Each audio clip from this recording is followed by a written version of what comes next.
दिल्ली में 1500 कच्ची कॉलोनियों को पक्का करने का आश्वासन तो दिल्ली सरकार ने दे दिया है, लेकिन इन कॉलोनीज में रहने वाली जनता आज भी बुनियादी सुविधाओं और सुरक्षा के लिए तरस रही है।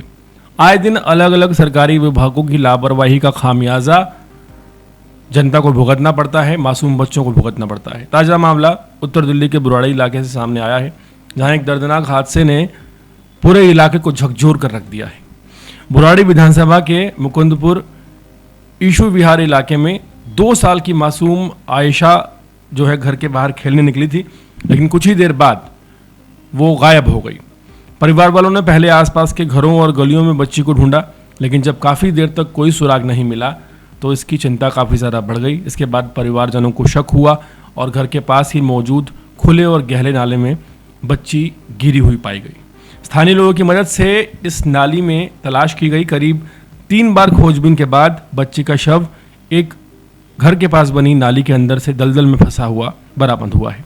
बच्ची को तुरंत पास के सरकारी अस्पताल में ले जाया गया, लेकिन डॉक्टरों ने उसे मृत घोषित कर दिया। इस घटना के बाद पूरे इलाके में शोक और साथ ही साथ गुस्सा भी है।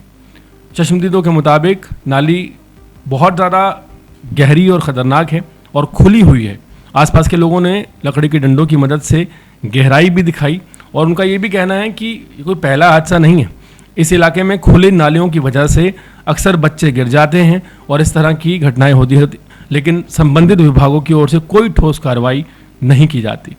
स्थानीय लोगों का ये भी आरोप है कि इस हादसे के लिए मुख्य रूप से फ्लड कंट्रोल विभाग और नगर निगम MCD जिम्मेदार है। दिल्ली सरकार की लापरवाही जिम्मेदार है।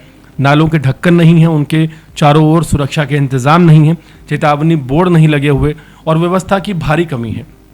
जबकि इसी इलाके में पहले भी हादसे हो चुके हैं और समय रहते अगर नाला ढक दिया जाता तो शायद एक बच्ची आज जिंदा होती। उस बच्ची को लेकर तमाम लोग गुस्से में हैं। घटना के बाद इलाके के लोगों ने प्रशासन के खिलाफ नारेबाजी भी की और जिम्मेदार अधिकारियों और विभागों पर कार्रवाई की भी मांग की है। ये जो हादसा सामने आया है एक बार फिर सवाल खड़ा करता है, आखिर कब तक ये जो कच्ची कॉलोनियाँ बनी हैं इनमें रहने वाले लोग इसी तरह की लापरवाही का शिकार होते रहेंगे, मासूम बच्चे मरते रहेंगे। सरकारें भले ही कॉलोनियों को पक्का करने की बात कर रही हैं, लेकिन जो बुनियादी सुविधाएं हैं वो तक वहाँ पर अवेलेबल नहीं हैं। जब तक ज़मीनी स्तर पर काम नहीं होगा तब तक ऐसे हादसे रुकने वाले नहीं हैं। अब ये देखना होगा इस मामले में प्रशासन क्या कदम उठाता है और क्या दोषी अधिकारियों पर कोई कार्रवाई की जाती है, या फिर ये मामला फिर समय के साथ ठंडे बस्ती में चले जाएगा। राजधानी दिल्ली में लगातार ऐसी खबरें सामने आ रही हैं जहां कभी कोई बाइकर गड्ढे में गिर जाता है, कभी कोई जवान शख्स सीवर में गिर जाता है और कभी कोई बच्चा नाले में गिर जाता है और उसकी जान चली जाती है।